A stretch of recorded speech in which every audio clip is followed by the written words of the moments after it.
Hello everyone. Uh, I guess I can mess around in training mode or something prior to this. トレーニング我が拳の渇き Hey, what's up? 満た How's it して going? くれるのであろうな Let me make sure that where's my? There we go. Do you want to move to stream just in case, or can you move me there rather? Yeah.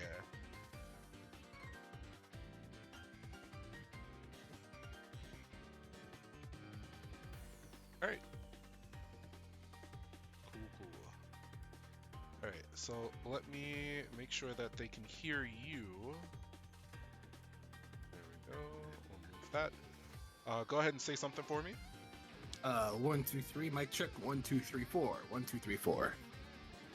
One more time. Mic check. 1, 2, 3, 4. 1, 2, 3, 4. All right. So you are actually going to be at Boston Blue Beat. Is that correct? Yeah. Hell yeah.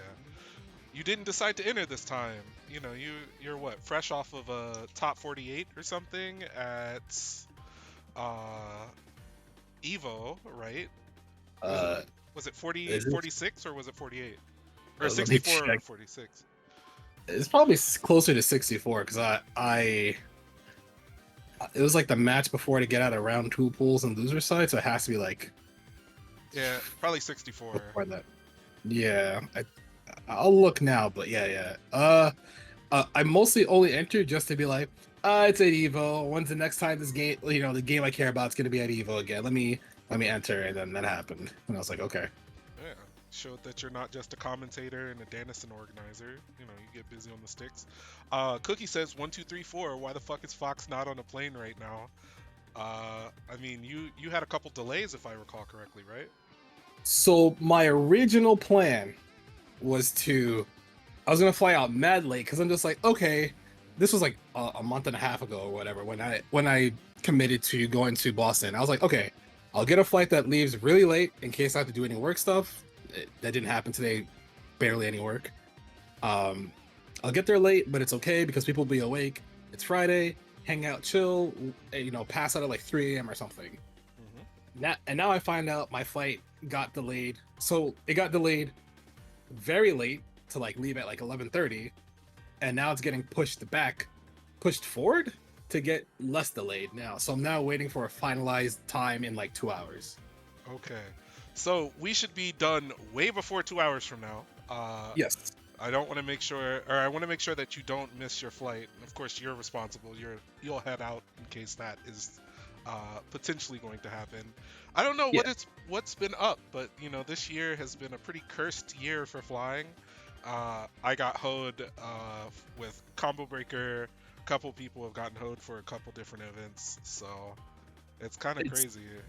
it's mostly weather. So if you think about when Combo Breaker was happening, there was I The think it was thunderstorms, I think, right? yes, there were storms across most of the Midwest earlier in that I think like Wednesday of that week. So anybody who was trying to fly in that Wednesday, Thursday, it was sketchy for them. So a lot of people kind of got hoed on that. Evo wasn't an issue. Actually, no, Evo was an issue because the fucking crowd strike nonsense. Yeah, CrowdStrike Uh, definitely messed up a couple people. oh yeah, and now I'm just like, whew, thank God I don't work for IT, so I was pretty lucky about that. But when it shut down the airport, I was like, hmm, that's a really bad thing. And then everybody leaving from Vegas that weekend, it was if you didn't leave like Sunday night, first thing Monday morning, you were probably hoed. Mhm. It's pretty bad. I gotta say, if Climax gets hoed, I don't know what I'm gonna do. I But we You we gotta won't put find a that way, in the bro. air. Yeah. I'm gonna knock on some wood. We're gonna not put that in the energy here. What we are gonna put into the energy, however, I guess it's fine for me to also stream this to you. It's gonna take my uni bit rate to shit, but I'm not actually playing uni today. We're just gonna be yapping. Yeah, yeah. So you can see this perspective, but our stream cannot quite yet. Uh, this tournament is crazy. Like for regional, I feel like in many ways, the quote unquote regional and Undernight are essentially majors. You do have things like Texas Showdown, um, I mean, Slashback was not even basically, Slashback was a major. So like our smaller stuff, I don't think really gets the same kind of lift like this. Frosty Faustings is essentially a major. I would say this is like maybe the first true like regional that we've had in a while, but you can look at some of those names, you know, Defiant PB coming from the southeast, Pesto coming from Texas. I think I saw Avery Chew. Is Avery, I thought Avery was also Texas, but you got Twang coming out, obviously Shaylee. You know, I'm like super excited. Lid coming all the way from freaking Arizona. It's gonna be an insane tournament. I think I also saw that like only one pools block is getting streamed, so we're gonna miss a lot of this. If you're not there, of course. But you know, the Uni community obviously has streams and recordings down. I think Twang had already talked about, you know, casuals tonight. They're gonna try to record some stuff. So, you know, there's more than enough Uni content that's gonna be coming down the pipe here soon. I don't know if you did the same exercise that I did, but you know, with work being slow, I actually charted out every pool. I got matches of interest for me, and I also have scores for every single match that I picked. Yeah, I went detailed. It's a lot easier when you don't have to, you know, scope through 3 out pools and do all of that mapping. And I don't think that there's going to be too much of a bracket shakeup. I think the pools have been solidified. So I got all of that locked down. There's going to be some surprises in there. I'm going to curse a couple people. There were more than a few toss-ups in there that I just had to pick someone. And, you know, I'm never 100% right on these things. That's why we call it the curse stream. But I'm interested. So it's hit 6 o'clock. I don't want to waste your time. I also don't want to waste the time of the people who are going to be tuning into the stream. So what I'm going to do here... actually, I'll keep this on in the background. I'll just lower it. I had like a whole music playlist that I was going to do. But I forgot that I set it up in different audio tracks, so it's not actually going to hear it. So when I put it up on YouTube, it's just going to be messed up. Oh, yeah, that's mad annoying. What I'm going to do instead is just leave the character select theme up. Maybe I'll switch tracks.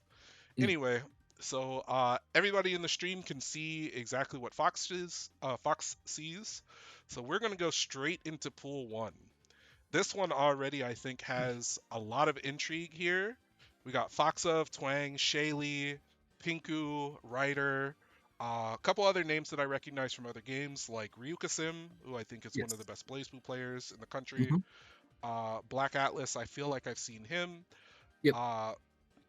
However, for me, it's kind of straightforward as to some of the pool interactions. I expect winners semifinals basically to go as seeded, I would say. So we're looking at Foxa versus Twang in winner semifinals here at U. It's probably what you expect too, right? Like, generally speaking. Yeah. So in that one, I know Foxov has been playing more Vatista recently, but I'd have to imagine that he's going to kind of go with the expectations and go with Londrakia. There aren't too many Akatsuki players that I've seen that can push Foxov's Lond very much. Twang presumably has some experience with a couple different players, like Defiant, for example. But I think Foxov is probably a little bit too much. I have Foxov 2-0 here. Not sure what your thoughts are. So for whatever reason, outside of Evo this year for Twang, I feel like he has recently beating a lot of people that I thought would the set would at least be kind of close. So maybe Twang would lose 2-0, but it's close. You know that meme. Hmm. But he has gotten a lot stronger, and I would like to assume that because he's been in Texas, he's probably been playing against Silent, Masoma, Pesto, all of them down there, and just leveling up. And he's also integrated a lot more, just forcing constant option selects and pressure, and on defense. And it's like, damn, this shit is hard to fight. So, and also Foxup tends to like be greedy when he plays people. So I Yeah. don't know which Foxup we're gonna see where it's like, okay, is this the Foxup that's gonna be kind of conservative, know when he should maybe take his turn, or is this gonna be the Foxup where it's just like, I'm sending this shit constantly because I don't think you're fucking good enough to stop me. Yeah. I would say that well, I was initially going to say that I think Akatsuki struggles a little bit against Jump OS, but Mm. with the most recent update, especially if you have meter, you're extremely incentivized to just send Tatsu. Mhm. You send Tatsu and get basically like a 34 to 3600 damage combo with Mhm. C Tatsu. Hits anywhere on the screen, you get something anywhere on the screen in the corner. I think you might even be able to push it to about 3650. This is non-vorpal, of course. Right, right. And I think that Foxov, or not Foxov, but Lon can struggle defensively against Akka if he's pinned him down. But on the flip side, like fighting out of Lundrake pressure is extremely difficult. Uh, so from my experience, my bias goes to Foxov, but you can't sleep on Twang. He's so fucking good, dude. He's Yeah, so good. he some of the wins he's had over a bunch of people has just surprised me. I'm like, oh, I didn't think that would happen. And then all of a sudden, like more and more, he's gotten better because he's been playing in TNS, he's been playing in WASD, so he gets to play against the stronger people more often because he meets them way later in the bracket. He gets more chances against them because it's winners, losers, grand finals, whatever, what have you. Mhm. So my prediction is that I think this is the Twang that's like, oh yeah, this is a big tournament. I want to do well because all the strong people are here. I think he wins 2-1. Wow. Okay. Nice, nice. So we got Twang moving into winners finals for you, Foxov continuing on for me. Uh, the other side of winners semifinals, no disrespect to Ryder and Delta Zura, my expected one is Shaylee versus Ponku, aka Yes. Pinku. Mhm. Uh, I have been playing Pinku off and on like pretty recently.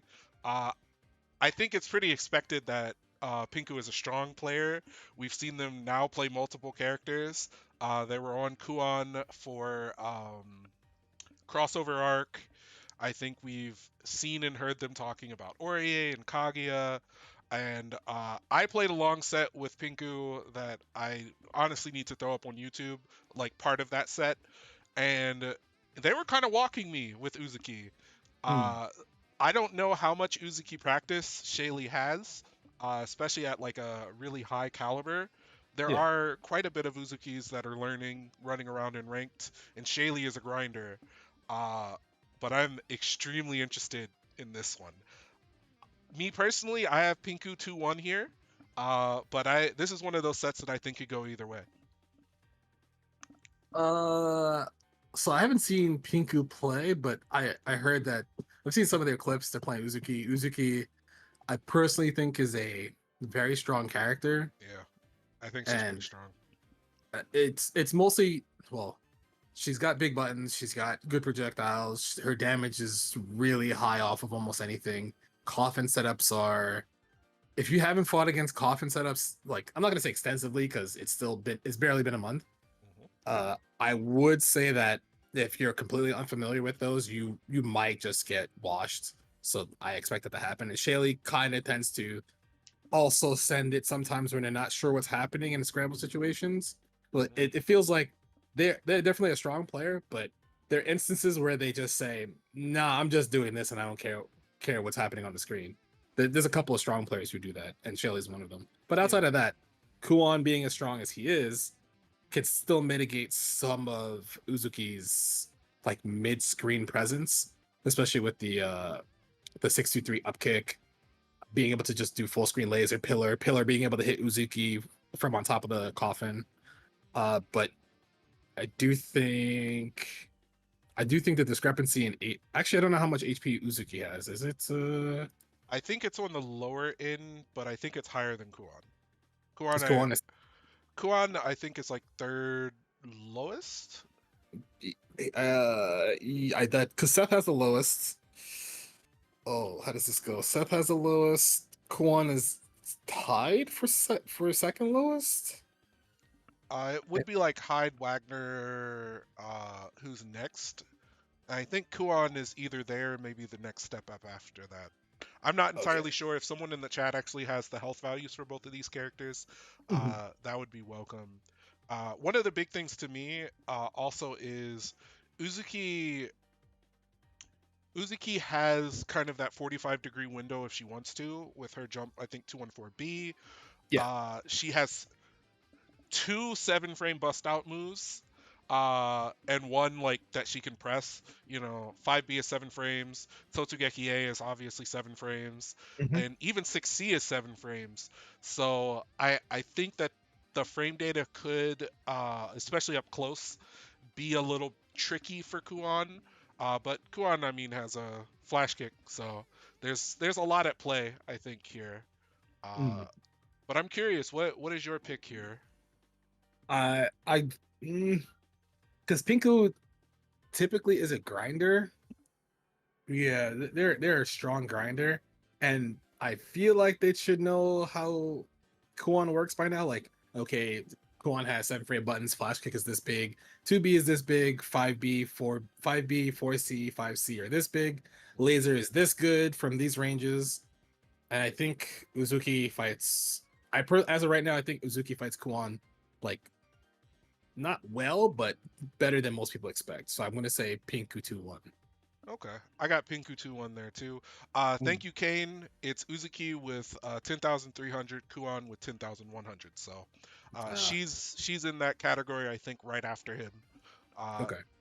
both characters can do high damage. I think Uzuki on average maybe does a little bit more since Mhm. Kuon wants to get setups instead. Yes. Uh, and then obviously we can't discount that Pinku played Kuon at a high level earlier this year. Mhm. So I'm sure that there's some nuances that they know from, the opposing side that maybe Shaylee also may or may not know, depending on, how much experience they have against Uzuki. But I think being able to play the character you're playing against at a high level definitely can open you up in some ways to success. So Yes. we're gonna go ahead and continue. I have Foxa versus Pinku in winners finals. I believe you have Twang versus Pinku in winners finals. Correct. I'll skip down to the loser section. That would basically put Twang and Shaylee at loser semifinals. I've had the opportunity to play against Shaylee a bit more. I've also played against Aru, aka Fridge Big Meat, from not Waterloo. I know he's East Canada, but I forget exactly what part. Uh, Ontario? I think maybe Ontario. I think Akatsuki versus Kuan, like even pre 1.1 change, was like pretty close to even. I think he could fight him pretty well. Mhm. It's really just about picking your spots. Seitatsu was already like pretty good in that matchup before. Seitatsu is like kind of crazy now. Um, but if you're playing this game online, you are playing against Akatsuki with Katalis, Twang, Squish, who's been entering everything. So this is probably going to be a matchup that we see a lot of character knowledge and, mix-ups of like, okay, I know you can EX cancel this. Do you have the answer to that kind of Mhm. gameplay? Again, unfortunately for Shaylee, I have him losing again to Twang in loser semifinals, 2-1, where Twang will fight the loser of Foxov and Pinku, in which I honestly just think that Foxov can frustrate Pinku a fair amount. I don't know if Mhm. Landrakia I can't think of any particular weaknesses that Landrakia has against Uzuki, but like realistically speaking, I don't know how that matchup plays out. Uh, I think Foxov is just a little bit stronger, so I'm giving him the nod. So that actually leaves Pinku versus Twang in losers finals for me. But Mhm. I'm curious about Twang versus Pinku for you, because that's looking like the winner side there. Yeah. So I've seen I've seen 20. Well, because I don't know if there's the world where Pinko decides not to play Uzuki primarily for the whole tournament. There's a world where they pick Kuon, they pick Orie, they pick Kaguya even, and that's hard to tell because I haven't. The character I've seen them the most on would be Kuon, and I think that would be okay versus um Akatsuki. who Akatsuki, but it's oh god. I've seen Twang just beat up Shaylee before too. Just like it wasn't bad, but it was definitely one of those. I think it was at a lunar phase like 3 months ago, 2 months ago, where it was like it was close in some instances, but a lot of other interactions where Twang just knew what to do and just kind of just beat up Shaylee. Yeah. So I want to say that Twang could probably do the same to Pinku, unless Pinku has hard reads on a lot of Twang's offense. So I'm gonna say Twang. I want to say Twang 2-0 because if Pinku is not confident in the first character they pick, it's 2-0. If they're confident, it could be 2-1, but I'm still saying 2-0 Twang. Yeah, I think matchup wise, strictly on the character roulette, Pinku doesn't play anything that outside of Uzuki potentially Mhm. doesn't really play anything that Twang is not already kind of accustomed to. We did see Twang lose against Kaguya at Evo, but depending on how much Pinku has really kept up with their Kaguya or maybe studied that matchup, there's so many different factors. But I think you have Twang getting out in winners. I have Foxov getting out of winners in there. So let's dive a little bit into the loser side for you. And then we'll spend a couple minutes on that and move to the next pool. So I Mhm. believe it's Shaylee versus Foxov loser semifinals for you. Yes. So I I think so. You Before in the past, Fox have had like some. They were having some frustrations fighting Kuon for like 2 months ago, 3 months ago. They're having frustrations. I don't know. I forget how open they were about being vocal about how they don't like how Kuon just kind of does stuff and it works and you can't do anything. Mhm. I want to say they changed their mind on that matchup, especially since Landrekia still has a lot of answers to Kuon being able to fly at certain parts of the screen because of which record is it again that lets him anti-air most people? Uh, Is it so you 214 BC? normal jump height, I think it's 214B. Mm-hmm. Uh, higher than that, 214C, or Mm-hmm. charge 214C, I believe hops a little. Excuse me, hops a little higher. Mm-hmm. I'd have to imagine that it's able to crush teleports as well, but I Yes. honestly haven't seen the interaction play out enough. Yeah, because I haven't seen that matchup too often, but I'm going to assume has the knowledge to be like, okay, this character doesn't frustrate me this much unless you're just way better than me. So I'm just gonna put it to Foxov 2-0 over Shaylee. Okay. And so that leads us to losers finals. Unfortunately, it's not three out like we're maybe accustomed at some of the other events. So you have Right. to pick Fox of Pinku here. Yes, and I think at that point, Foxov probably. I don't remember how much experience Piku has versus Batista, and if Foxov Batista is at least, I'd say like 70% to where his old Batista was prior with the new tools that she has, he could probably just be like, okay, I'm gonna play Batista versus you, and whatever characters you play with, whatever nonsense you want to do, it can stay on the other side of the screen. Okay. So if Foxov picks Batista, I want to say 2-0. If he sticks with Landrekia, things can get kind of scrambly, but I will still say Foxov wins 2-0 if it's Landrekia. 2-1 if it's Landrekia. Pardon me. Okay. So for me, I have Foxov out in winners, Pinku out in losers. And for you in this first pool, it looks like it's Twang out in winners and Foxov in losers. Yes, correct. So with that said, we're going to go ahead and move to H1.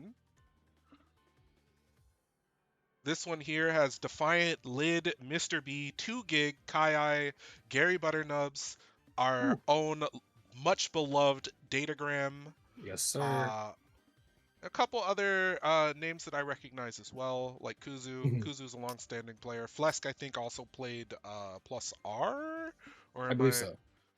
I believe I Flex is a player or a current code player. It's one of those two. uh, as far as the sets of interest, oh, Everthuse is a name that I kind of recognize. I think they also play Akatsuki. Um, Honestly, I see Defiant pretty safely getting to winter semifinals here. Hmm. So my set of intrigue actually starts in winners quarters with Lid and Mr. B. Uh, this one is looking to be a battle of the Light Christ. This is going to be Aurier versus Kaguya. Hmm. And honestly speaking, I had a really tough time picking the winner of this. Mr. B to me really feels like a streaky kind of player. There are Hmm. some times where it feels like he's really on top of things. He has nice control. He knows what decisions to make. Uh, and he can play with confidence. And if you're playing Ori with confidence, you're pretty well equipped, I think, to wall characters out. But I think with Kaguya, she can really introduce a lot of uncertainty with her movement in the air, kind of like not non-standard buttons, but the different ranges that she can kind of snipe and poke you at. Um, Personally, I haven't played the Ori versus Kaguya matchup that much. Kaguya is a little bit rare on ranked for me, and I also don't play Ori that much anymore. Uh, I gave the slight nod to Lid. Um, I think Lid probably has enough tricks to annoy Mr. B enough. And Mr. B, I think, does have a tendency sometimes to kind of crumble under pressure. Hmm. So, Lid out there in Arizona has Squish, who's out there with his freaky neutral decisions and all that stuff. Also has Tannison, and if you're able to weather the storm out there, I think composure is probably one of your strong points, and we saw it at Hmm. Evo as well. Uh, I'm gonna take Lid 2-1 here. So I watched Mr. B play quite a bit, and I agree with you. He does seem streaky. Sometimes his decision making is I'm gonna send it because I'm Aurier. I have 100 meter. I have semi full screen B thrust charged. I have chain shift. I can just like do whatever I want. Whereas Lid understands. Okay, I'm fighting Aurier. She wants to be. She can control this part of the screen, and she can try to force her turn from almost full screen. Kaguya has the ability to say, I can be in the air throughout grenades, and if you want to do force function command order in the air, you have to hold those grenades. So the grenades is probably the biggest issue that Mr. B is gonna have to deal with, and I don't think he's played against enough Kaguyas to understand. All right, delay, wake up, grid thrust off certain setups. Don't bet reversal versus her because she doesn't have a 5 frame button, but she has pretty long buttons. 66C being 660 is like +7 or something. I forget what it is. Something like that. Yep. And a lot of people don't remember that, so they'll try to they'll get hit by guard thrust. Kaguya 660s, they'll be like, "Nah, I can make it in time." They get hit by 660, they lose 4K, and they're like, "Oh, I'm in the corner versus Kaguya now with a grenade on top of me." So I feel like Mr. B might crumble in that situation, and I do know that Lid has. There are very few times where he's put in a situation where like, "Oh, I'm gonna lose. I'm just gonna send it." He's not. I don't want to say super reserved. I will say he understands. Okay, I can take a risk here, but there are a lot of times where he'll just chill, rely on his defense to react to stuff because offline is. People don't realize how strong being offline is when certain mix-ups don't work anymore because you can say, "Oh, I can block that," which is immaculate. It's amazing. I love that. But I do think Lid win. I think Lid wins 2-0 mostly because he's been grinding so much against such good players. Yeah. Nev actually brings up a good point. He said he wonders if Mr. B knows the timing that Hoplin can beat grenades when done in neutral. Uh, I'm curious about that. This matchup has a lot of different factors that I'm wondering about. Because like Kaguya does have some setups to mess around with people delay teching. Um, Honestly speaking, I don't know if Kaguya is really route into Smart Ender now, but like Mm. Smart Ender actually like you can't completely delay Smart Ender. Like you, even if you delay tech, it forces you to rise at a certain timing. Uh, Right. this is important to note because, like for Akatsuki, if we Smart Ender you in the corner and we backdash a fireball, even if you delay tech, the fireball hits you late. So uh, if Kaguya has a similar sort of setup to that, where a grenade lands on you, that is going to be something that Mr. B is going to have seen. Yes. And I'm curious to see what sort of defensive answers that you have. Yeah, Lid is definitely going to put him through the knowledge check grinder. I think Lid is very good at structuring and checking for those sort of things, and that's honestly why I gave him the nod.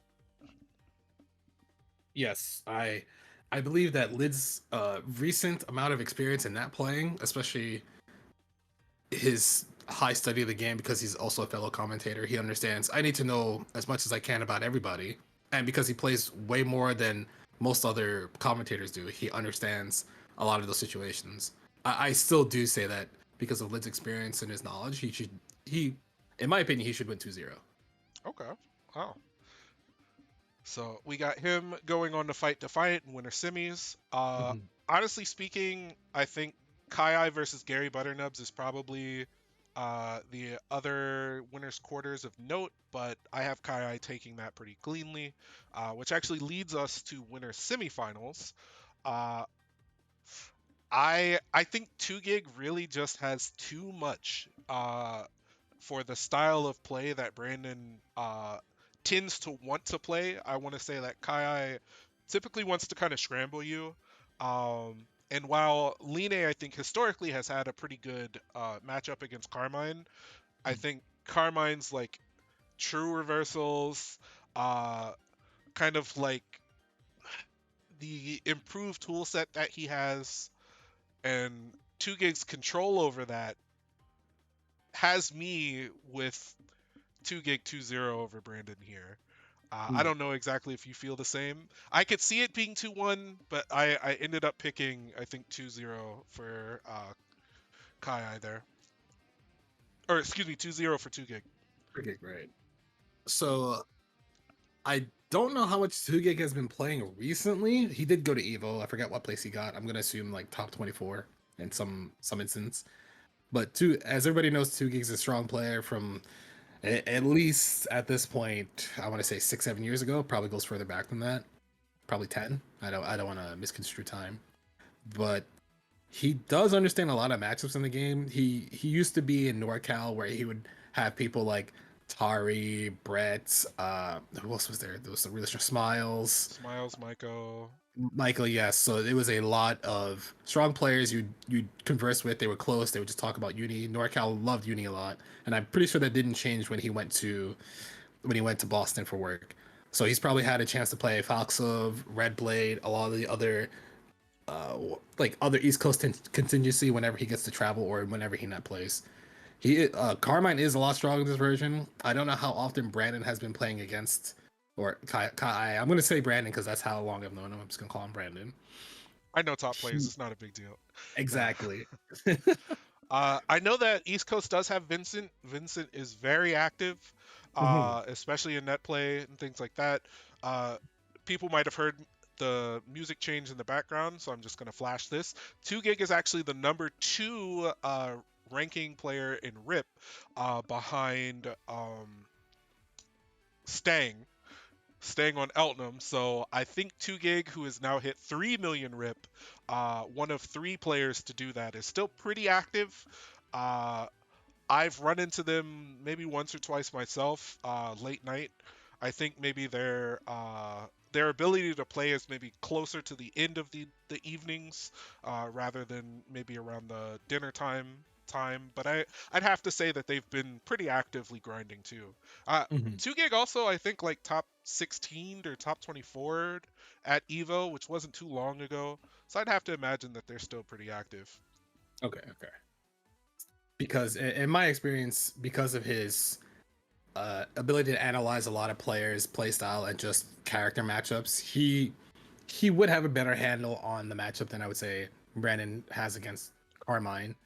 But so it's weird because I feel like Under Night is definitely a game where the community has played each other to a degree where sometimes on a given day you can just win even though it's still close. Yeah. But in the event that it goes as planned, I still say it would be 2 Gig 2-0 over Kai. Yep. Uh, and then winner semifinals, we have Defiant versus Lid. I honestly, like, this one wasn't exactly a pick'em. I think that this one's going to be 2-1 to Defiant, but I think Lid is going to push Defiant pretty hard in this one too. Mhm. I think maybe the expected character out of Defiant is going to be Landrakia rather than Carmine. Um, I just think that Defiant is like pretty stable. Uh, Even through the knowledge checks and things like that. Of course, depending on who's hot and who's not, anything can happen. I think Lid and Brandon are both kind of those kinds of players. Mhm. But I actually took Defiant in that one, 2-1. Yes, I will say more often than not, Defiant does win in that matchup, but I have seen them play net play sets where it was not one of those net play sets where they were just kind of like mashing back and forth. I think there was one tournament set that Lid beat Defiant. I think it was 2-1, but I do remember him winning that match, and a couple of times on that play, Lid would win more often than you would give him credit for, because I know some people were like, "Oh, Defi's this strong, he should just win." But Lid understands, okay, how to crush OS timings, how to set up stuff to be kind of unpredictable. So I'm going to say it's probably 2-1 in Defi's favor, but I I still have high expectations for Lid only because he has been grinding way more recently. Yeah, I think, the Lid Defiant sets that I've seen really were like one player will streak for a little bit, other player will streak for a little bit. And so it really just depends on what someone's coming with on the day. But for me, and I think both of us, it puts Defiant versus 2 Gig in winners finals. Mhm. This is where maybe things deviate for me. Actually, I'm very curious about this because I'm fairly confident that they have played each other in the past. Uh, and I want to say it was Combo Breaker, so I'm going to pull that up. Uh, just to not have a whole lot of fanfare, I'm actually picking 2 Gig in this one, 2-1. Mhm. Uh, there isn't really like some sort of analytical component to it. Mhm. I think both players are extremely strong. Uh, I want to say that like 2 Gig probably has prepared a couple things for Defiant this time. Not to say that Defiant hasn't, vice versa. Let's see. Uh, where was Defiant? 2 Gig. Who did Defiant lose to? Yeah, so 2 Gig hasn't played him here, so maybe not at all. But my brain basically told me that I'm going to take 2 Gig in this one, 2-1. I think it's going to be very close, but I think Carmine's explosive power and honestly, like 2 Gig has crazy damage routing. He does the really optimal stuff. So the Mhm. amount of mistakes that Defiant is going to be able to make, I think, is going to be lessened. If anything, I would suggest, or I would assume that he's not going to play Laundrakia in this one, just because like the reversal is very much not good against Mhm. Mhm. Carmine. He Right. can still get fuzzied and everything like that. His defensive mash outs, I think, are a little weaker against this character than not. But does that mean that we're going to get the Carmine mirror? I'm not entirely sure. Either way, I have 2 Gig 2-1 there. I forget what the match they played at Combo Breaker looked like. It Yeah, didn't I seem don't like they remember. did play it. They both avoided each other because Silent upset Defiant at Combo Breaker Mhm. there. Yeah, I remember Uh, that. Yeah. and I forgot who Defiant lost to prior to that. It was Stranger. Okay, so I think I remember that. they did not meet each other in that one, unfortunately. Mhm. I personally think if that matchup happens where it's 2 Gig and Defiant in winners finals, it'll probably one. I think Defiant plays Hyde because I personally think Hyde can fight Carmine because of 2FF, because I he has several reversals, he has big buttons that trade in a lot of situations that benefit Hyde greatly. Does he have a 5 frame button? It's 2A, right? 2A is the 5 framer. Yeah, 5 frame mashable button, able to do more chip, like just off the basis that Carmine needs to have Warple so he can avoid chip, and Hyde can by himself just say, "All right, you're blocking, cool, hold this chip."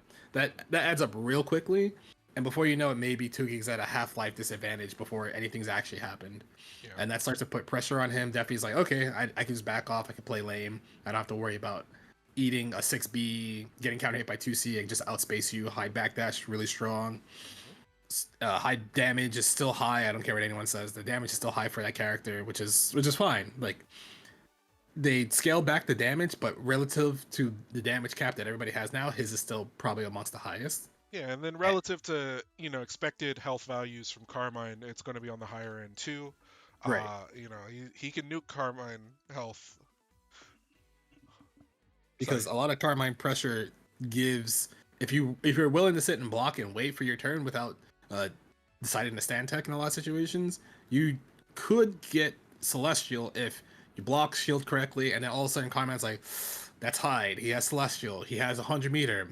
I could probably die from 60% if I'm not careful, which means Tugig's pressure is a lot less structured. He'll decide, okay, I'll take less risks, leave less gaps in my strings, so chain shift Palebringer doesn't happen, or chain shift infinite worth into full 4K, like 4K, 5K doesn't happen.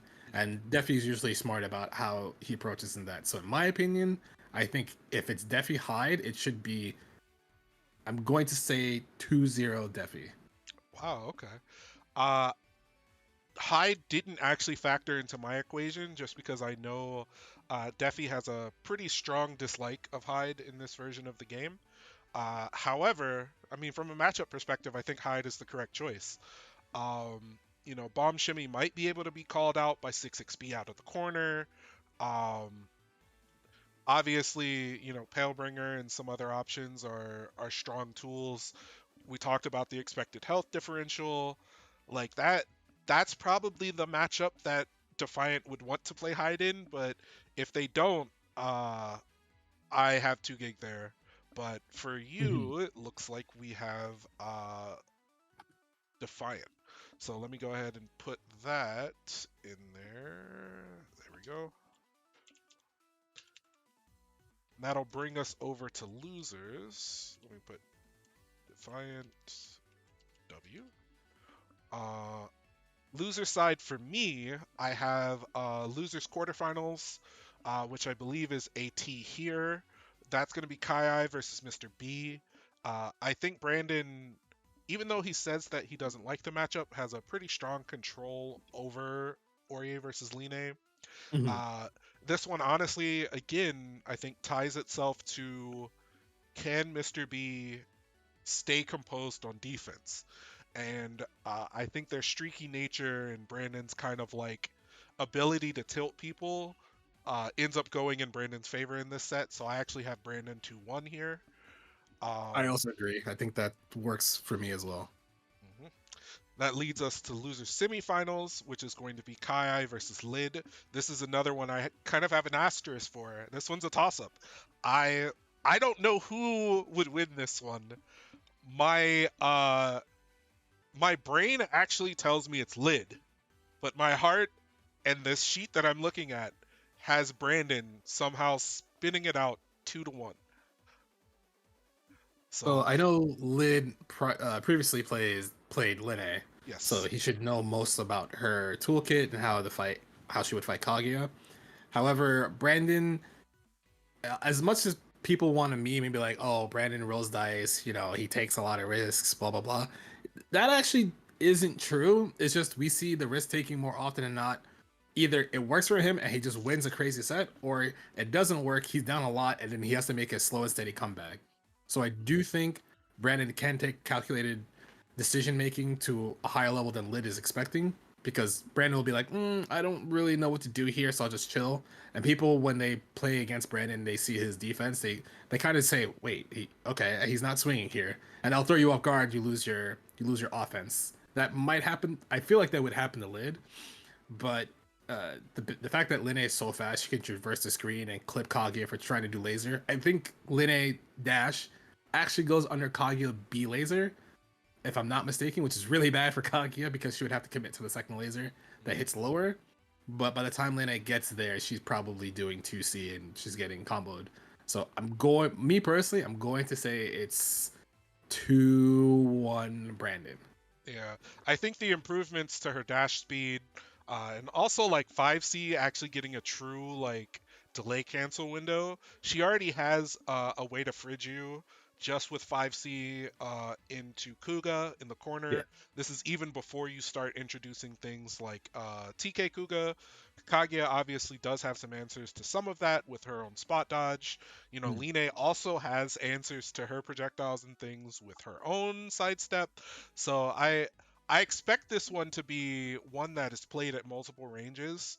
Uh, you know, Line does have a double jump. She can ascend very quickly. She has multiple ways to kind of steer her air options. Air to air, she has Rising JA, which is really powerful, and the 6/6 FF, which can hit people out of the air.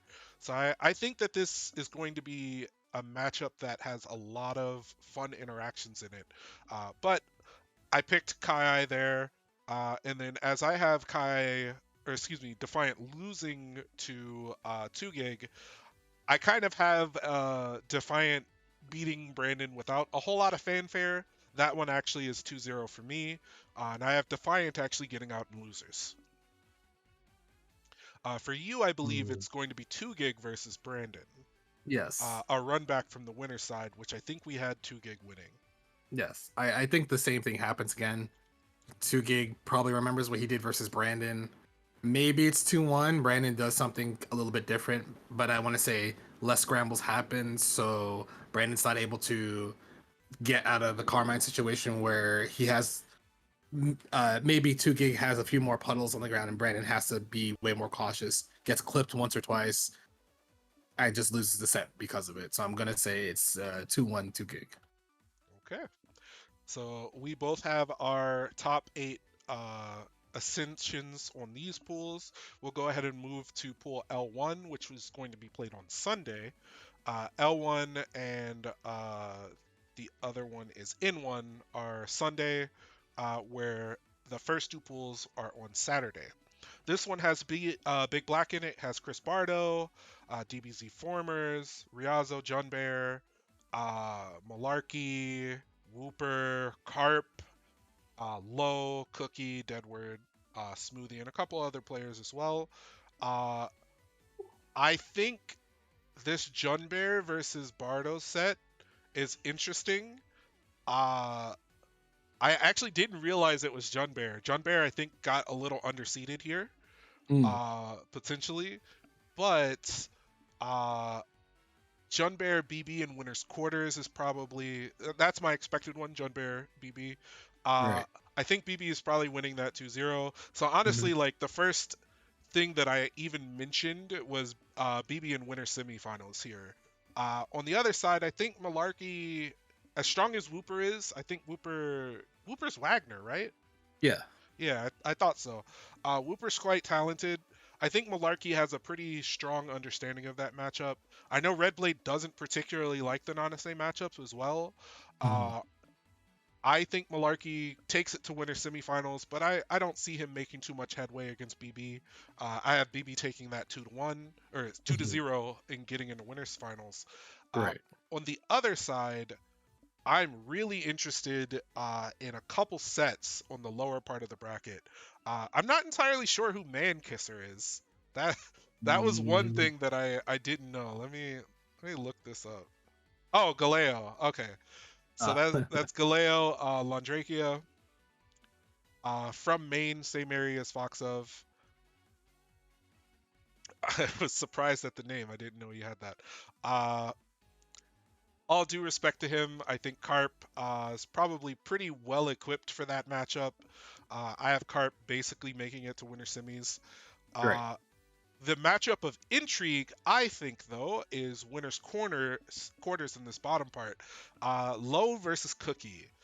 Yeah. Low is one of the best Tilda players in the country. It's not very common that we see them outside of the tri-state kind of area, Right. but we've seen them in finals, top threes, top fours pretty frequently, Hmm. anytime that they decide to actually show up and play. But the Gordo matchup versus Hilda, I think, is even more tumultuous than it was in the past. Yes, Uh, I agree. I think Cookie will push Low, but I actually have Low taking it 2-1. This one is going to be closer than maybe some people think it will be. Mhm. Uh, as we get low into Carp in winter semifinals. And this one, honestly, is the matchup that I'm the most interested in seeing probably in the entire tournament. Uh, I think Hilda Yuzu is one of the coolest matchups in the game. You might have heard me talk or gush about it in the past. Mhm. Uh, I'm not entirely sure how much experience the players have with each other, even though they're not too far away from each other, realistically speaking. Low in, I think, Long Island, and Carp in Boston. Um, for this one, I think Hilda has all of the tools that she needs to be able to challenge. Stance entry, Low, I think, has strong, like very strong defense. I personally find it pretty difficult to open him up. And I know, from watching Twang versus Low, uh, it's very back and forth on if you can get him to actually crack in certain, Mhm. subsets. And Yuzu does have difficulty opening people up. That is her tool set for that is weaker than you would think. Uh, Low and Hilda do have low crushing options. They can catch teleports with force function, and it really is. I think the onus is on Yuzu to make sure that they are staying awake at all times. That Yes. being said, I picked Low in the up. It's weird to call it an upset, but I'm going to call it an upset because Carp has the established major track record. Mhm. I have Low 2-1 there. Right. I will say that Low, I don't know if Low plays against them anymore, but Troc Demon, I think Oh Troc yeah. Demon's New Jersey. So they used to play a lot in like ST Clarish era. Mhm. And I'm going to say that still continues. So I'm going to assume that Troc is still playing. Troc Oh yeah, understands he all the is. user stuff, and he's just strong as hell. Yep. So I'm going to say that it goes towards Low, probably 2-1. It probably gets scrappy somewhere, Mhm. but I still think Low wins that just because of the higher experience. I'm not saying Carp is bad. I'm just saying unless Carp does something that Low has not seen or is just willing. Well, Carp also has a lot of the way they play defense is very aggressive. So as a Hilda player, you're like, oh, I'm gonna run up and take my turn because you're expecting to down back here. A Carp will just be like, nah, I'm not doing that. I'm gonna dash 5A, wake up assault over something, and that messes up Low. Matchup probably goes to 2-1 Low still, but it'll be a lot closer than most people expect. But I still Yeah. think it's Low winning. I think Low has really good coverage in the mid range, making it really ambiguous what they want to pick apart. They hide pins very well. They protect 5Cs very well. Like, it's going to be a really interesting matchup. I'm excited to watch this one. Mm. Even though I do have Low taking it in winter semis here, put a pin in that for later. Uh, Up in winners finals, we have BB versus Low. you know, I think the expected is Byakuya versus Hilda. BB does have a couple different characters. We could see Uzuki, we could see Tsurugi. They have a very strong Tsurugi, and I think Tsurugi Hilda's. Uh, I'm not the Hilda go-to guy, but I feel like it's annoying to play. Playing around, the stance entry. There are only so many lows that low is going to have access to, and that character can move too. Either way, I think this is maybe the first time that we'll see Big Black versus Low in tournament, but both of them are net play grinders, so I'm sure that they're familiar with each other. Uh, Yeah, I have BB 2-1 also to get into the winner side top 8 here. that sounds that sounds right to me because sometimes BB, for better or worse, is willing to just block way more than a lot of people think he should be. So there are some instances where Hilda just clips you for dashing incorrectly or jumping incorrectly, which she has the ability to because Bialke wants to do full jump, web set, get to mid screen safely to get away from corner, but Hilda can slap that. I will say at worst, it's 2-1 to Big Black. At best, it's 2-0, not close, only because sometimes it's Hilda versus Byakuya. If Byakuya gets to the part of the mid screen that Hilda has to guess what Byakuya does, then Big Black's just gonna eat people alive. So I want to say Big Black 2-0. Yeah, I think BB also pretty much understands where he needs to position himself on the screen. Mm, So it's really going to be a fight of like who gets the first knockdown. On the flip side, if Hilda puts Byakuya in the doo-doo dimension, like it's over for him too. He doesn't really have too yes, many answers for that. agree. Um, but it's really easy to get Door stuck in the corner, holding down back against Byakuya, and Hilda too. Not a whole lot of great options, even though she has some solid ones. Teleport might even be better to get out of certain options in this version of the game. But yeah, on the flip side here in losers, I have Cart versus Malarkey in loser semifinals. I think that Carp is going to win that one pretty cleanly. I think as much as Carp hates the Yuzu matchup, he's pretty good at it. Hmm. On the flip side, I think Malarkey can struggle when the ease of movement and kind of weigh in is uh, obscured for them. Uh, and honestly, I think Carp is just the stronger player, the more seasoned player. Yes, I agree. Even though we have seen strong performances from Malarkey as well. So that will actually lead us back to Carp versus Low in the run back in losers finals. Uh, I think Carp is very good at adjusting to players after he's played them at least once. Hmm. He makes it a lot tougher for you to get the same sort of windows, and his aggressive nature, I think, actually is a benefit to him if you're trying to kind of set the table the same way. Uh, I think that this one is still going to be a very back and forth one, but I actually picked Harp to get out in loser's side. I have him 2-1 over Low, putting Low at ninth place and putting him out behind BB. I can see that happening too, mostly because depending on how Carp is feeling, maybe he just makes a big tear through losers, doesn't lose to anybody 2-0. He doesn't lose to anybody, it's 2 all the way, he doesn't lose a round, gets to low, realizes, okay, this is what I need to do. Because Carp, even though Yuzu has problems opening up people, her ability to control space on the screen is terrifying. Dash blocking correctly, get clipped, you 3K, have to deal with strike throw pressure. Strike throw pressure is scary, but because I still am going to say because Low has played against Trock, all he probably does is hit up Trock like, yo, this is what this guy's doing. What do I do? Trock is like, all right, do this or do this more, and you'll be fine. Mhm. I think if I was Low, I would hit up my boy and be like, yo, what do I do here if you saw my match? And I would still say it's Low 2-1 over Carp. All right. So you have BB in winners, Low coming out in losers. I Yep. have BB in winners and Carp coming out in losers. And then we're Mm. going to go to our final and probably the most intriguing pool of the weekend. This one here, Garnfield, Wormadon, Gravy Jones, Cow Defenestrator, got Jesu in there, uh, P Gritty, who is Red Blade. We got Of course. Lufel, we got Frege, we got Avery Chew, Papa Pesto, and even the young kid making his waves up here, Delvey, 17, New York Mhm. City. Another Akatsuki running around here. The name Giga seems a little familiar to me, but unfortunately, I'm not as seasoned. And then, 1300 Bees is a Merkava player, I think, also from the tri-state area. That's probably correct. I've seen them around. Uh, we'll just go into it because I think we're getting close to this hour mark. Uh, Hold on, who is pseudonym? I'm gonna be mad if this is a Smurf.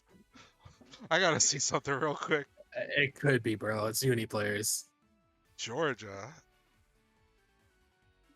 Uh, Oh, they did pretty respectable. 129.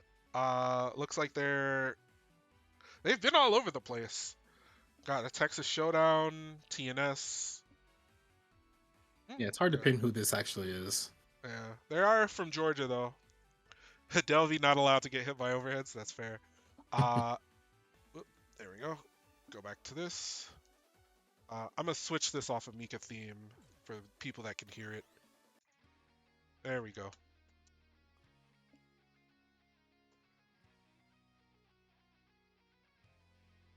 There we go. Uh, yeah. So I think I have Garmfield kind of making it to winter semis pretty safely. Not too much to talk about there. Wormadon, strong Mika player from New York, but I think Garm, with his litany of characters, including Mika, is pretty well equipped for that.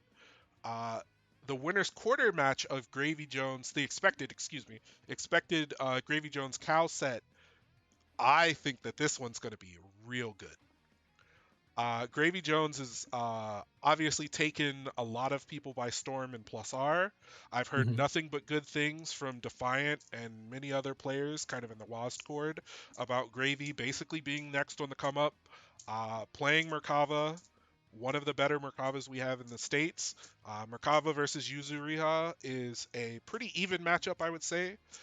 Kao, who was the previous headliner for the Midwest Dannison, the number one player, has now moved to Texas. I believe they're still setting up theirs, but uh, I don't know how much experience he honestly has against very high level Merkava. Um, we have a couple in the Midwest, but some of them are learning. Godhunter, who is in Missouri, is still kind of establishing himself there. So we haven't really seen too much of him in the Midwest. Uh, Whereas I think there's basically Yuzus all over the place. Gravy Jones is out west. You do have Rurik and Lena Hazard, and a lot of like strong Yuzu play in that area too. Uh, I'm not entirely sure who is going to win this one, but I actually picked Gravy Jones 2-1. Mm, hmm. So I do know I've watched Gravy the last 2 months pop up here and there, like whenever I see a net play bracket. The Merkava is scary, and Yuzu. I do agree that Merkava Yuzu matchup is probably really close with a slight. I'm gonna say very slight Merkava favorite in my opinion, only because dive kick exists, 5C exists, 214 to snipe out Yuzu if you time her teleports correctly, 2C being big, 6C being huge. What else is there? Flight having such an angle where Yuzu has to overcommit in some situations. And now that Yuzu 2FF is not cancelable on whiff anymore, it's that's thank God. Yeah, that is an adjustment. I actually still think that proper use of 2FF can snipe things like swoop, can Mm-hmm. blow up 3C. Yes. It's still something that Gravy is going to have to pay a lot of attention to. Uh, on the flip side, though, I think Cal has a tendency to be more reticent, more passive Mm-hmm. in neutral. And Gravy Jones knows when to turn it on. He's played a lot of games where you have to force situations on people, and I think that he's a bit more equipped for that maybe than Cal. So that's really about the difference that I have for him over Cal. I think that's still going to be 2-1. Yeah, I also think in that situation it's 2-1 for Gravy, but it's probably going to be one of those. Game one looks kind of shaky. Game two gets a little bit more established for Cal, and then game three, Gravy understands. Okay, this is what you want to do, and just starts to steamroll. That's probably what happens. Yeah, and honestly, like once Merkava gets the hit, he runs a shit. Like he's Mm-hmm. still a set play character as much as well, I don't think anybody's really forgotten it, but as much as he's considered maybe a neutral monster, when he finally puts it on you, like it's rough. And Yuzu doesn't have the strongest defensive options either. So, Yep. uh, yeah, that'll be interesting. That sets up Gravy Jones versus Garmfield in winter semis. Uh, I I initially had a star here in winners quarterfinals, but I actually want to talk about a round before that. So this is Friege, who I believe plays Byakuya. I think he's like East Canada question mark. I think. That's going to be him versus Luful, Byakuya versus Phonon. Uh, I think that matchup is going to be a little closer than people think. I Yep. still have Luful 2-1 there. Uh, the star on this one, though. Oh, and another one, Avery Chu versus Papa Pesto, I think is going to be pretty close. Uh, Avery Chu, I thought was Texas, but I think is New York, so or New York area, something like that. I think that one's going to be close too. I'm not entirely sure what character Papa Pesto is choosing to play. I know that they've been pretty much on the Aurier grind as far as I've understood. Um, I think that one will be 2-1 either way. Although I have Pesto kind of dispatching Delvey in winner's quarters. No disrespect to Mhm. Delvey. I think Mhm. Delvey also Delvey has really good reactions. Like it's actually like pretty insane. I don't know if you Yes. felt that. I know when I went out there the last time, I was like playing him. I'm like blah blah blah. It's like this dude has reacted to a lot of stuff. Like this is really Yes. annoying. Uh, but Papa Pesto is very good at layering options, putting you in situations, and like kind of abusing your reactions to things. I think he's a player that plays very well in tournament. Um, so I have him getting the winners semifinals. Mhm. Uh, I have Lufel and Red being closer than people think also. I have that one going to Red, but 2-1 actually. I Mhm. think Lufel has a lot of different tricks. Red Blade, if he gets a hold of you, he usually runs you over. But Lufel is not to be deterred. you know, you Yes. really Red is good at killing you when he gets you, but Lufel will press. He doesn't care. And so I could see Lufel scraping out a game. Maybe messing with Red's reactions a little bit. Uh, but I think that's about as far as it goes. I have Red moving on there. So that sets up Gravy Garm in winter semis and Red versus Pesto in winter semis as well. Mhm. I have Garm, I think, still taking that 2-0. I'm not sure which character that Garm is going to choose. My expected one is Hyde, but he could play any manner of character. Hyde probably the best shot, even though his Hilda is very good. Uh, I don't think you really willingly want to play Hilda in Merkava if you can help it. Right. Uh, he could play Mika. I think like Mika Merkava was a little difficult for Merkava in the previous version, although Mika is weakened now. Phonon, probably you don't want to run into Merkava, so I think the expected character is probably Hyde. Mhm. Uh, and then Red versus Pesto. I I have Pesto 2-1 actually. I think the expected matchup is probably going to be Aurier versus Wagner. I Right. know Red has put a lot of work into the Aurier matchup, especially after I think playing Nishine way, way back in 2019. Uh, Pinku has been a great partner, excuse me, sparring partner for Red, and I feel like they've played maybe a little bit, uh, but I think Pesto's ability to wall and like pick at mistakes, as well as his kind of understanding of Wagner as well, because Knots used to be down there. Yeah. Uh, although, I mean, Wagner got a lot of really good buffs in this last update too. Uh, Yeah.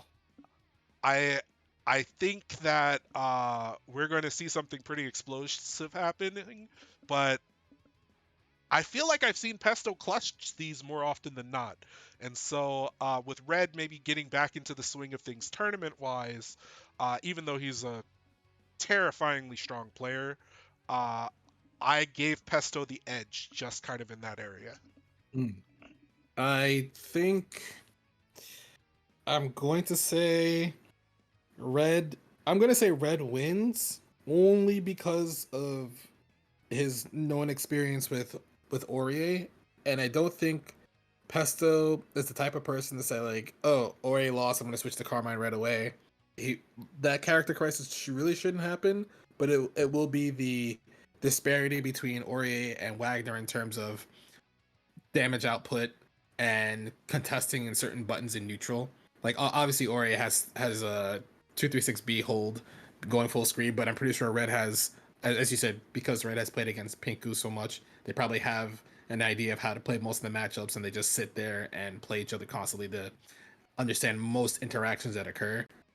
So I personally think it should be Red winning 2-1, but I'm not. I wouldn't be surprised if Pesto wins 2-1 either. But I will say Red wins 2-1. Okay, it's pretty fair. Midnight, I got you here. Let's go ahead and pin this one for everybody as well. We'll just manually unpin it at the end of the stream. Uh, Unfortunately, I think only a few. I think we're only really going to see one pool being streamed before top eight. So a lot of this is not going to be seen by the public. I'm sure that the guys there, we saw Chris Bardo there, Twang is obviously there.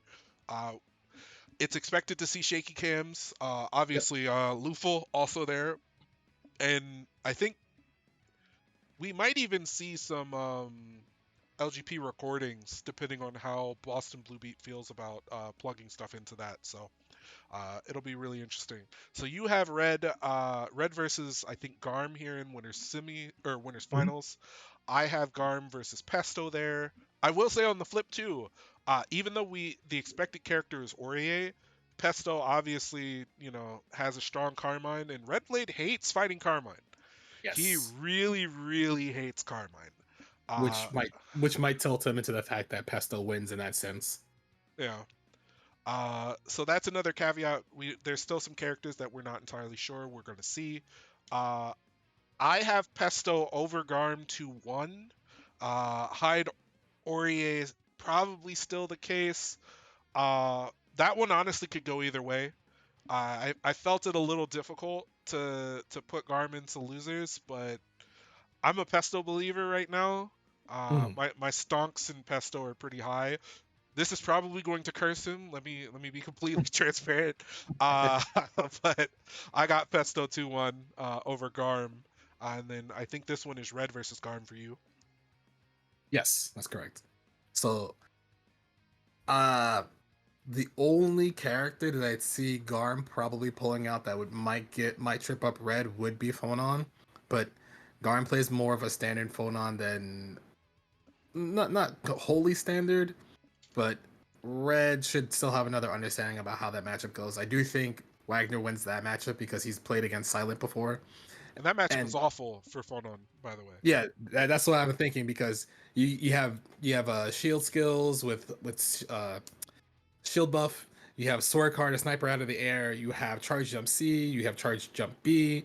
You have her 5C, which is actually pretty big at counter poking. 5B and 6B, it's kind of like fighting Hyde, but except you now have to deal with like a one hit 6B, and then you have to deal with actual 6B. It's pretty rough for Phonon, and also again the damage department's not fun either. So now you have to deal with Wagner pressure in front of you, micro dashing 5A, spacing you into jumping, then getting sniped. So I do think that Red wins that, but it's probably 2-1 because Garm decides to switch characters, and it could be Hyde, I and I go ahead. I was gonna say I think Garm sticks Hyde from the start there. I don't Okay, think okay. they're. I don't think Phonon. I don't think Phonon sniffs the character select screen Mhm. if he fights Red. Um, One thing to note too, Garm talked about how Red dismantled him the last time that they played. Mhm. So I'm sure he's going to want to get his get back. And Hyde is strong enough to fight Wagner. An Yeah. additional caveat in the Phonon matchup too is the improved 214C from Wagner, Oh, getting the right. shield bash as well, and that's going to kill projectiles on top of that. Mm. I'm actually interested. Red probably knows, and maybe some other Wagner players know about how 214C interacts with 2FF. That's also going to be like a pretty important interaction, I think, for the matchup in either case. So, I agree. Yes. you know. But you have Red getting out in winners. Mhm. Uh, that puts us down into losers here. I had Red over Gravy pretty convincingly 2-0. And then I actually had Red beating Garm 2-1 in Hyde versus Wagner to get out in losers. So that flips, and I think it's Pesto down there versus Gravy Jones, and then Pesto Garnfield to get out. If you Cool. pick Pesto to beat Gravy, I mean. I I do because I think Pesto picks Carmine in that matchup, and I feel that Carmine beats Merkava in that matchup as long as you're willing to understand that Merkava can. You have to worry about Merkava 2-4 series when you try to jump force function, jump pinwheel, 6B full screen. As long as you're cautious about that, the damage differential is not great for Merkava, and then getting pinned down in the corner versus Carmine in a lot of instances means his better buttons are slower versus a lot of Carmine space tools. So 5C, 2C, jump 6B, sending out a slightly delayed bomb in a block string, and Merkava decides to dive kick, let go of the bomb, dive kick gets exploded, and just rinse and repeat. Mhm. So I will say that as long as Pesto is willing to pick Carmine there, in my belief, Pesto should win. If it's Aurier, it could be gravy and a much closer set. Okay. All right. So now we have our final top 8 qualifier for your side. This is going to be Pesto versus Garm. Mm, oof. Right. Ooh. I think if it's Pesto Carmine, then I think Gar might. Hmm, he might go hide, in which case Garm can beat Pesto if that's the matchup.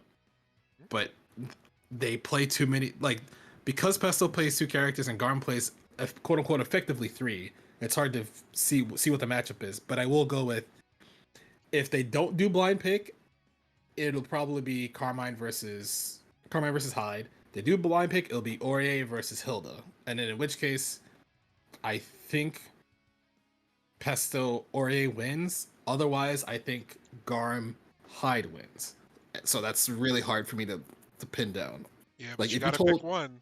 yeah, if I'm gonna go with the matchup they both play and have the most confidence in, it would be Carmine Hyde, and I want to say Garm wins. Okay. So you have Garm getting out in losers. All right. So this sets up both of our top 8s.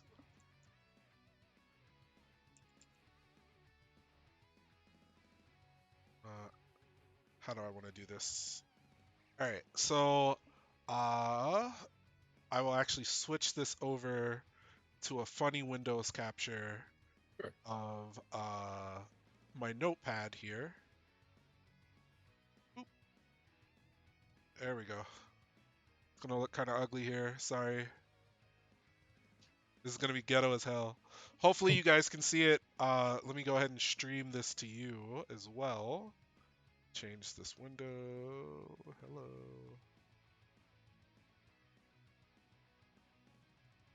There we go. So you can see this now. Yes. Let's change the music here again. Oh, perfect. Chaos theme. We'll take that. All right. So that actually locks in our top 8. So for me, and you already see the scores here. Uh, so I'll talk through that. This is BB versus Pesto in winners semi-finals, and then Mm-hmm. 2 Gig versus Foxov. Then we have Cart versus Red and Defiant versus Pinku. Uh, I have BB versus Pesto actually going to BB this time. Um, I'm assuming that Pesto stays Aurier here. Aurier versus Byakuya is a pretty tumultuous matchup.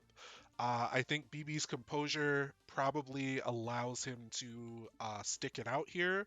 Although, certainly, Pesto could choose to go Carmine here. I still think BB has been defensively making plays enough that he can keep Pesto off balance potentially to win that one. But we've seen it go back and forth. 2 Gig versus Foxov, I think, has historically gone in Foxov's favor. But this time, with Foxov kind of taking a backseat approach to the competitive side, uh, I think that I'm going to pick 2 Gig, who's pretty locked in, I think, right now, in a Mhm. 2-1 set. I think this one is going to be Carmine versus Landrakia rather than Carmine versus Vatista. So Mhm. that also plays into it as well. I think defensively, Landrakia is slightly too much of a liability, even though in neutral, I think they can box with each other pretty well. Cart versus Red. Red also hates the Yuzu matchup, but the improvement to Wagner's dash block, some of the other options that can snipe Yuzu out of the air, I think the weakening at the front of 2FF is actually pretty big here. Uh, so I am going to have Red beating Carp 2-1 and sending Carp home at 7th place. Mm. Defiant versus Pinku. This one I think is another toss-up. Uh, This one I feel like is probably going to be Carmine versus Uzuki. I don't think it's going to be Lon Uzuki. Hmm. Something my brain's telling me that, but I'm not entirely sure.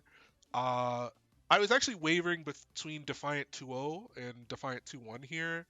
Hmm. Uh, I'm going to assume. Thank you for the follow, Vale. I'm going to assume that Pinku's going to get one. Uh, Pinku also knows how to kind of turn it up in tournament, and I Right. think that they're strong enough to run enough of a game against Defiant to put him on his toes. I think this one will go down to the wire, but I actually have Defiant coming out on the winner, or excuse me, coming out as the winner here. Mhm. So those are my initial rows of top eight. Now we got BB versus Red for you. And I'll have you lead the way. So th- I remember seeing a long set these two played a few months ago, and it was it was kind of streaky. Both would get 2 games. BB would get 2 games. Red would get 2 games. There would be a long 1 game, and then let's say Red gets it, but then BB just goes on another 2 game win streak. I feel that because BB has not really, he's just been grinding forever. He wins, but it's still really close in my head. So it's going to be BB 2-1 over Red Blade. Yeah. And on the other side, Twang versus Defiant. These two have played so much, it's hard to pin down who's going to play what. Oh, well, what Defiant is going to play. But I'm going to say it's Laundrekia. However, I still think Twang could win because he's been grinding so much. He's been playing, being on net play so much. The only problem is that yes, you're offline. You can see a lot more Laundrekia stuff like the charge MC and not commit to an action right away. As long as Twang is willing to mix up option selects and just raw reactions accordingly, he can win the matchup. But if there ever comes a point where Defi gets a hold of Twang's OSs, it's just over. I think it becomes 2-1. It will be 2-1 in either way, but I'd say more often than not, it'll probably be Twang 2-1. Wow. So I know Defiant is known for playing a lot of different characters. Mm. This is one, if it does happen, this could very easily be Akatsuki versus Enkidu. And Yeah. Enkidu is a very tough one for Akatsuki. I know Twang also hates it. Uh, I think Defiant would counterpick the shit out of Twang here. I don't Hmm. think he would start Lon here at all because he thinks Lon beats Akatsuki, or excuse me, he thinks Akatsuki beats Lon. I don't know if I agree, and I don't think Foxup agrees necessarily, but if he feels that way, I don't think we see that at all. I think we see Carmine or we see Enkidu. Right. Mm. But we'll put it as Twang Yeah. I'll for still you put here. Twang. Twang 2-1. So Twang BB is the winners finals there. Uh we got Low versus Garnfield. This one's a cool one. Oh god, that one's hard. God. So I I think either player can win, but it turns into because we know Low plays Hilda and Garm has been playing Hilda more often. I I don't think Garm will go for the mirror. No, no way. I yeah, a lot of players don't like 90% of fighting game players don't like mirror matches. It's that's a different topic. Yeah, that's definitely a different topic because I don't know why you would go for a 50-50 matchup when you are playing uh what some might say is a 7-3 matchup. Uh the Hilda players, and I'm inclined to agree, think that Hyde Hilda is dog shit Right. That's for what I was gonna Hilda. get at too. Yeah, Yeah, because Hilda, she has to hold so much of his pressure before she gets a chance to move, and then even if she decides to jump, she still has to worry about high 2-2 series just clipping her. Even if she doesn't get receive. clipped, if he has meter or chain shift, he just runs up, unblockables you back in the same position. You probably are dead at that point. So just based off of the matchup, Hyde versus Hilda, which Garm probably should go. I do think Garm wins, but it's probably a close 2-1 because of the nature of the player skill. Okay. It's so close at this point where there's a lot of down backing, a lot of waiting, and people are just waiting for their turn, and they're like, "All right, cool, I'm gonna send it." That happens once or twice. Yeah, I think it's the exact opposite of that. I think Garm dash blocks at low, and low has to make something happen. I think if this comes down to this one's probably Garm 2-0. Like Mhm. I think especially with him playing Hilda at a pretty high level, man, I think this one's gonna be real rough for low. This is probably the worst possible draw in top 8 for low.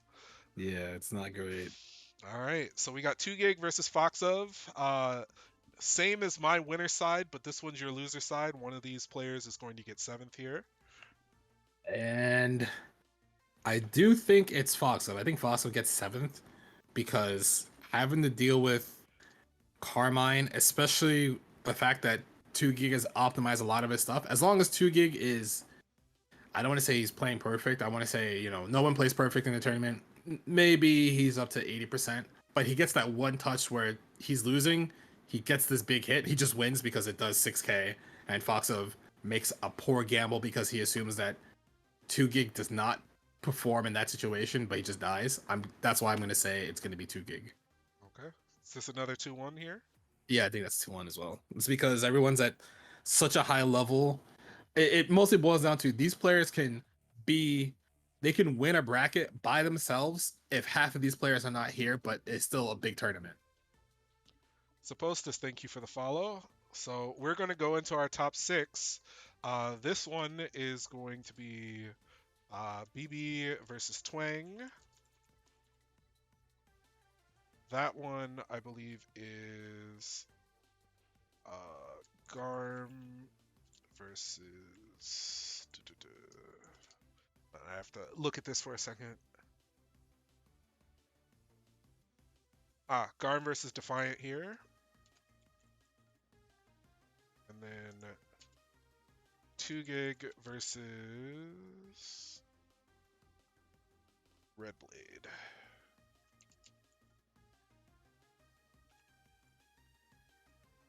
Yeah, I believe I did my bracketeering right here. BB versus 2 gig. I think even though Carmine Biaki are probably still not a super great matchup, BB is probably still seething a little bit from his set against Notes. I think that he's now played, I think, 3 different flavors of Carmine. Obviously, he's played Defiant, he's played 2 gig, and he's played Notes. I think this one's going to be very much back and forth. I have BB sweating it out, skin of his teeth, 3-2. On that side, Foxa versus Red. Red has very much historically hated fighting Foxa of Landrakia, and I Yep. think he hasn't historically done super well in short sets.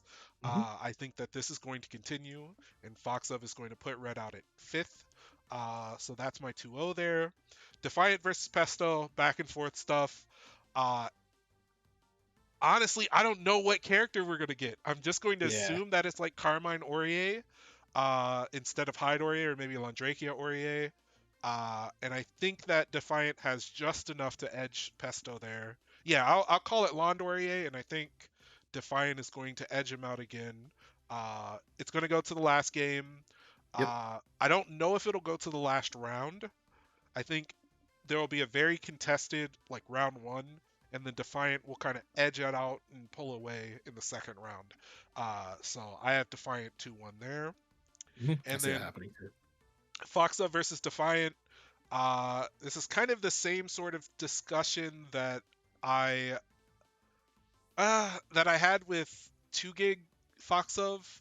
I don't really know what matchup is going to be played here.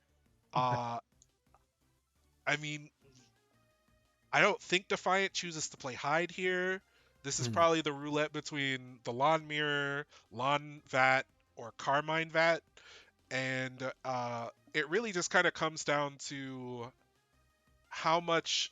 Like, it could go positively for Foxov in the sense where, like, if he's not so locked in that he feels like he has to win, that dulls his decision making, which I think has happened in the past. But I think maybe the lack of tension and who wants it more is probably going to be the difference. And I think Defiant definitely has been wanting this a little bit more. So I have Defiant 2-1 there. So that puts Defiant in loser semis because that's or losers finals because that's loser semifinals there. Right. All right, so BB versus Twang. This is a 3 out of 5 set. What you got there? I think it's 3-1 BB, only because I know Twang has been getting a lot better. It's just that Big Black is willing. There might be a couple rounds where Big Black just kind of gets run over because he's willing to down back and not press anything. He presses something wrong once, and Twang feels himself. He gets the good hit, gets the win. But then as the set gets more drawn out, there might be a point where Twang gets exhausted and BB's like, "All right, cool, I can do this all day, bro," and just can't keep up. That's what probably happens in game 3, and all of a sudden it's 1-1. BB down backs for a while. Last round in game 3, BB takes it, and then all of a sudden game 4 is BB just runs over Twang. So that's why I want to say 3-1.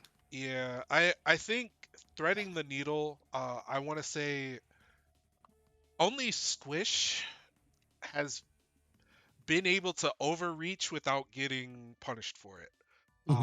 Salty, I think, is also kind of in that direction. Same thing with Yuno. But the enemy to Akatsuki is overreaching and like Yes.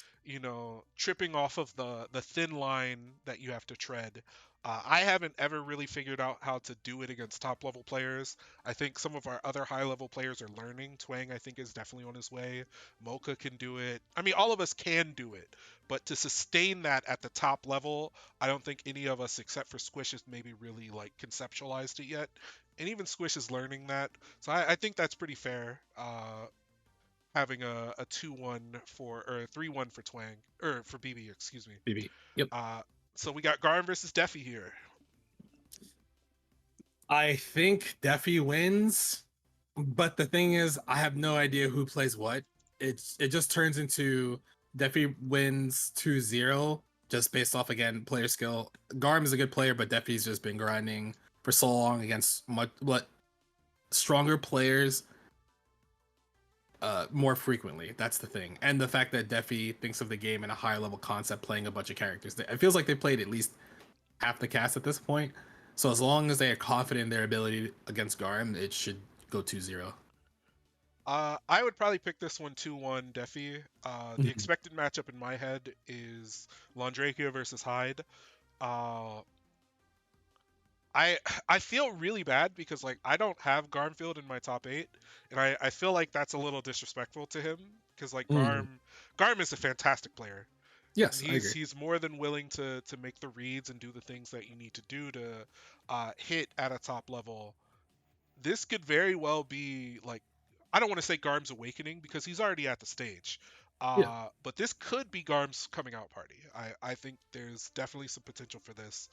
And Garm Defiant would be one of those matches where we'll see if Garm has made the step into not just the high level echelon, but the top level echelon of North America.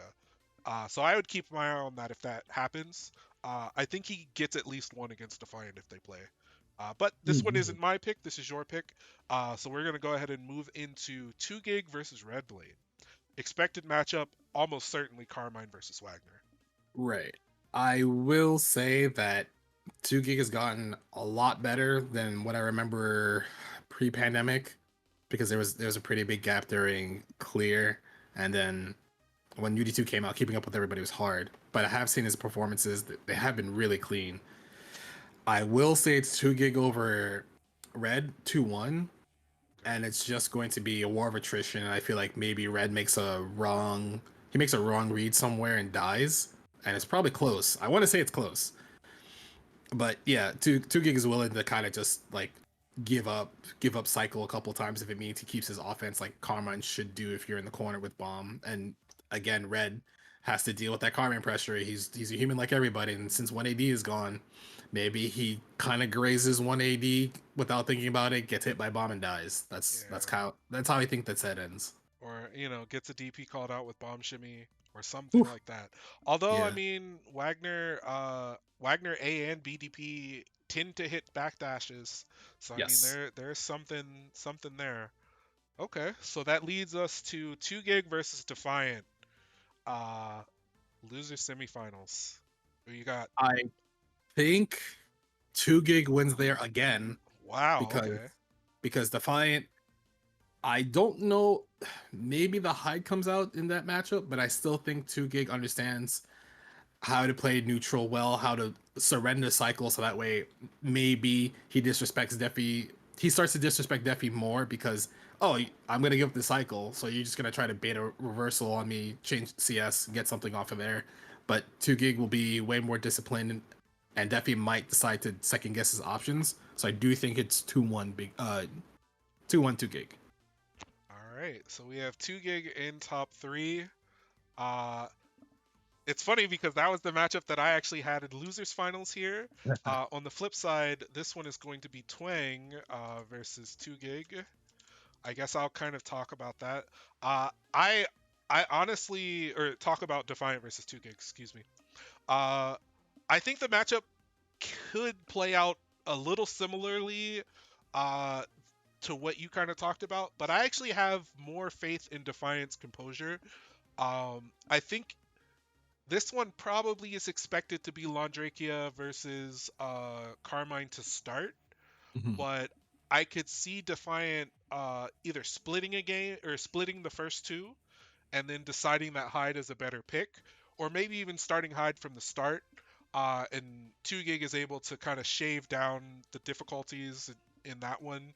You know, Right. again, both Hyde and Lond have lower health than average for the cast, and Yep. even with Carmine's decreased damage with the system changes, uh, they can both still explode. But I think the Hyde ability to shave things off on defense, shave life off on offense against 2 Gig's defense and Carmine's defense ends up being the edge there. Uh, I just think that Defiant is going to adapt enough times to take control of the set after it splits, and then just win a contested game three, win a contested game four, and then win a contested, and then finish the set with the contested game four. Ooh. So I think every one of those games is going to be down to the wire, and I have Defiant taking it. Uh, Mm. so Twang versus 2 Gig for you. I think. Hmm, I think 2 Gig beats Twang 3-1 because at this point Twang he's still probably okay from winners finals, but the fact that 2 Gigs had a lot of games, and as long as he is able to neutralize the Akatsuki, this motherfucker has some sort of resource, and he's getting up and he can beat Tatsu. If he can neutralize that, he should be able to win. I do think that type of round happens a couple of times in like game one, game two. So Twang will win, will get one of those first. But then 2 Gig is just like, okay, I'm waking the fuck up. That's not happening again. He pretty much locks down Twang. Twang is like, shit, I gotta deal with this stuff again. Maybe starts to do some EX parries, but then 2 Gig remembers the spacing for where parry gets interacts with the projectile. He gets in front of him. 2 Gig remembers throw is the only thing that kills that. He presses throw. He puts him back in the corner. He just does it again. Katsuki has no resources, and he just holds Carmine pressure until he dies. That's how I feel like it goes. Yeah, in this version of the game, Akatsuki can get fuzzied by Carmine. Uh, I do think Akatsuki has really strong callouts if he's able to successfully get out of Carmine pressure. But you really do have to fight through a lot. I think the Yes. neutral game is really where it's going to be determined, and it's hard to jump in on Carmine too. Like Yes. you have to be patient. You have to thread that needle. And again, I think Twang is still maybe about a step or two away from being able to do that at the top level. So I would probably put that about the same. That would be my guess. So I would also put that as 3-1 probably for 2 Gig, which is very respectable for Twang. You know, third place at honestly an extremely stacked tournament. Uh, no shade to him. Yeah, I personally think his growth has been amazing, and if he can get this top three leading up into, because I'm assuming he'll go to climax. Going to climax, it would be really good for him to get top 8 there, and then have the ability to make a make a run to get to grand finals, depending who he has to fight. All right, so that puts us at set one of grand finals. For me, again, this is kind of coming back to a pretty common storyline in North American Uni. Defiant versus BB. I think Defiant just starts to run hot. We've seen it at Climax. We've seen it many times over the years. Defiant has a pretty special ability to lock in and figure out what Big Black's defensive tendencies are, Mhm. winning at the point of attack, making the appropriate read to strip things in the last moment. And I think we're going to get a very similar set to that in Grand Final Set 1. So I have Defiant actually resetting BB Mm. 3-2. I can So see it. Yeah, I would agree with that. yeah, BB 2 gig. I think this goes 3-1 in BB's favor because 2 gig at this point, probably the only people who could give him problems, he's already beaten outside of. No, I think honestly, in my opinion, because of the way 2 gig plays, he would only lose to somebody who's willing to con- constantly contest him in a safe way where he's threatened to make some sort of decision that he doesn't want to have a risk reward that is too much against him. And BB is just willing to down back and just like get in his face and be like, all right, what are you going to do? My defense is still strong. I have cycle. I have meter. I can react. I see something that I can react through and you don't have resources. I will kill you. And that will happen that happens game 1. 2 gigs like shit, right? I can't do that. Game 2, probably 2 gig 2 gigs on the back foot, makes some sort of comeback, wins it, so it's 1-1. And then BB's is like, all right, cool. You haven't changed anything, or you changed something, but I can still kill you with resources because that's what I'm willing to hold on to until I can counterplay you. That happens again. Maybe 2 gig runs out of steam on game 4, and then he barely takes a round, but then BB's just like, okay, I know what to do. And game 4 is done, and BB just wins the tournament. He doesn't have to worry about a reset. All right. So here's my final. This is Defiant versus BB. Mm. Much like I think we saw, I think it was maybe at Combo Breaker. Typically speaking, I think BB has a uphill battle if he has to beat Defiant in 2 sets. But I think the cushion of being on the winners finals side of grand finals allows him to make that 1 or 2 adjustment, that maybe like game 4 swing that could have, kept Defiant's momentum going. He wrenches it back, and I have Defiant losing to BB last round, last game, tournament to BB. I can see that. I can very much see that happening because a lot of these not play tournaments they play at usually does the same thing. One of them is in loser side for whatever reason, and then all of a sudden it becomes 2-2, last game, last round. The one who's in losers wins. You go to the reset, same thing happens. 2-2, last game, last round, and I don't want to say it's a toss up, but I feel like Defi has won more often than not when that has occurred. But that was during net play brackets. During offline stuff, usually BB has been the victor in that situation, if I remember correctly. Yeah. All right. I think that covers it from us. We have Overcracken here saying I love content, but I'm curious. What do you guys think? Bishop, yeah, I agree. I think BB's defense too cracked offline. We've seen people crack it. We saw Notes do it. Uh, I think it was Sonaru also managed to get it, but it was really close. We've seen Papa Pesto do it with Carmine. We've seen Defiant do it with a couple different characters. Uh, and that's kind of the long and the short of it. I think, that Yeah. very short list. Players have come close, but it's very uncommon for it to happen offline. Randy, yes, Randy also could do it. Yes. Would have loved to see him here, but I'm sure we'll see him later in the year. Honestly, like seeing this and thinking about all of the names, like we talked about Infinity and Troc not being there, like fucking Climax is going to be insane, dude. Yeah. If actual actually everybody in NA goes, and most people from overseas that we expect to show up shows up. I I cannot begin to fathom who will win that tournament just based off of player strength and how much everyone has been playing up until that point. I mean, seeding that tournament is going to be a nightmare. Yeah, I'm not doing that. You guys have fun with that. I'm not doing that. Yeah, it's probably going to have to be me again. God's like it should be you. I would put most of my stake in you and Cookie. Honestly, you two should just sit down for maybe 3 or 4 hours and just look through that and figure everything out. Because I trust you two more than anybody else to seed. Honestly, I think we could definitely get a team together. I would put Havard Mhm. in there. I would put Brett in there. Mm, There's a lot of silent if he is not actually able to go. I know he talked a little bit about wanting to go, but his new job maybe not allowing him to. mm. But there are a couple of different people that we could talk to get that. But we'll let that sleeping doll lie. I actually kind of want to know, stream chat. Who do you think wins this tournament?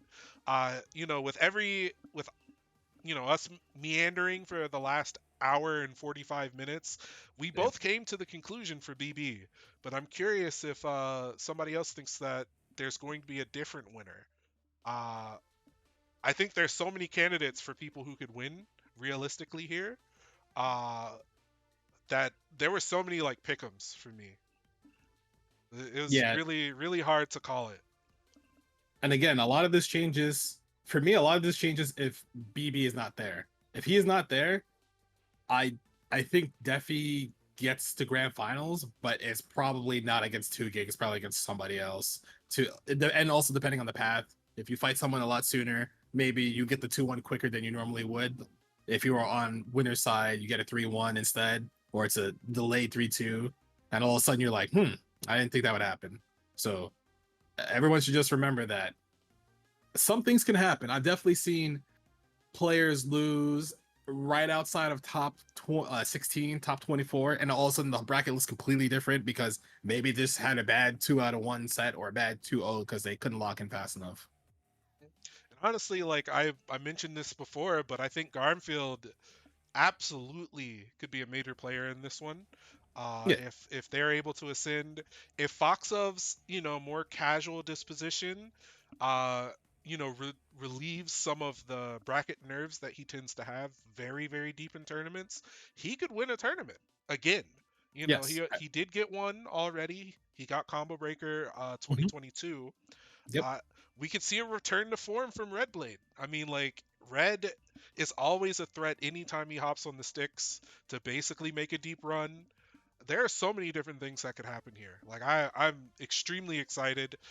I would say to watch. We're only gonna get to see one stream in pools before top eight, but there could be some content appropriation on my side, I co-opting will what people are going to be doing at Boston themselves.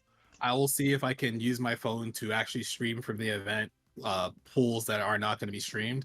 If I'm not busy at that time, like if I don't have to do commentary for anything, I will look for the Uni pools that are running at that time, and I will just put my external battery on and just be like, okay, cool, this is a stream, and then try to have people get updated as we go.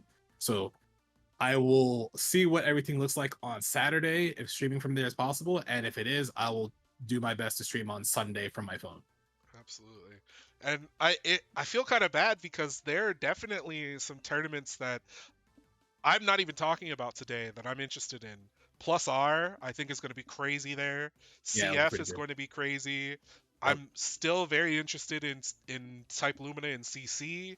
Like, man, I won't even be able to get to see a whole lot of that stuff, but I'm interested in the winners of that one too. So, top eight on Sundays, Sundays top eights rather. I'm gonna be glued to my screen for most of those. Yeah, Uh, they should be good. Nevertheless, I guess we can call it about here. We're about an hour and 50. Hopefully, you get an update on your flight here soon. Uh, if you liked what I and Foxov did, please consider giving us a follow or, dropping a sub or something like that. There we go. Shout out Makoto Fox. I'll go ahead and give a shout out to Makoto Fox. He streams basically every day, giving you free content, free game. Both of us, put together various things like Danison's.